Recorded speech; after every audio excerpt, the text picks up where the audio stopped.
Along the lines of being comfortable, I mean, of course, there's the physical comfort of everything, but also there's the mental discomfort, just being frustrated, for example, right? And I think sometimes you need the contrast. You need to sometimes feel uncomfortable and frustrated to propel yourself forward, to sometimes motivate yourself to the next level. For example, lately I was working with a group that has been working really hard and progressing with their fitness. And then one day we were doing a workout, and it was a little bit more challenging than normal.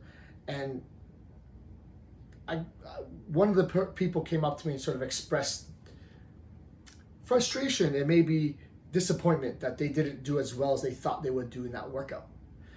And I think that helped them to get even more motivated. I saw a level of determination from them.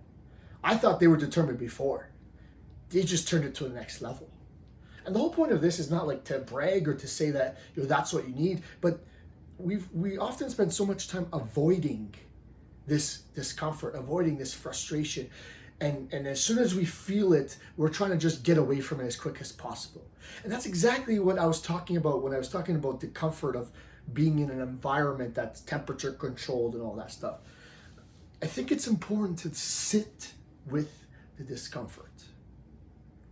And sometimes when I'm physically uncomfortable, I'm thinking about the people before me that didn't even have the opportunity or option to go to a more comfortable environment.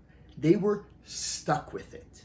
So for me to spend 5 or 10 minutes in the rain, in the cold, in the sun, whatever it is, I think that's not so bad. And it gives me an opportunity in a moment to be grateful about what I have, what I'm capable of, what my opportunities are, what the luck of what time in the history I was born allowed me all this. But I'll never lose sight of that potential to be constantly in that discomfort. Like, people lived like that for their whole life. So I'm going to cherish it. I'm going to take that moment to remind myself, reflect, and be grateful in the moment, stay present as best as I can.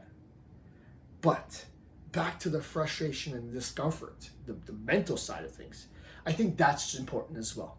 Sometimes you need it, in that story, to motivate you to push to the next level, get it into the next gear, go from 3 to 4, 4 to 5 in terms of gears.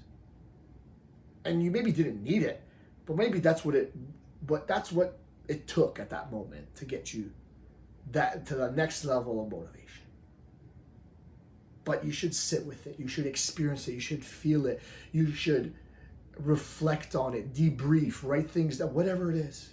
Because you want to take that and remember it so that you can cherish when you're doing really well. More important, in order to strive for more, sometimes you have to feel the opposite. Sometimes you have to be uncomfortable to want to move towards comfort. If you're always comfortable, maybe that impetus never shows up.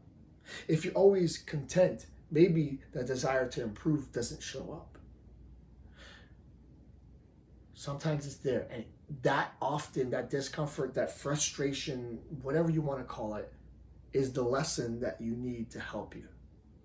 And of course, I would like for most people not to have to experience discomfort, frustration, failure, if you want to call it that. But I see the value in it. I see the opportunity. And I think that we learn more from our failings, if we want to call that, our frustrations, than we do from winning. So sometimes it's important to lose the game, because that teaches you how to win in the future. But not if you hide from it, you avoid it. You just gotta sit with it. Think about what happened. Think about where you could have done differently. Think about the improvements that you can make. Think about where you lack.